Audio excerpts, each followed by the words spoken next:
Lexio Epistolae Beati Pauli Apostoli ad Colossenses. Fratres,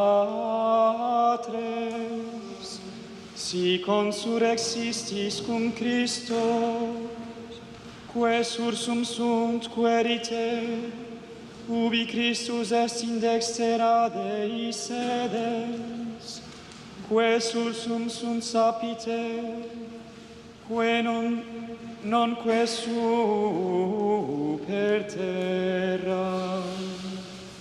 Mortui enim estis, et vita vestra est abscondita cum Christo in Deo. Cum Christus apparuerit vita vestra, tunc et vos apparevitis cum ipso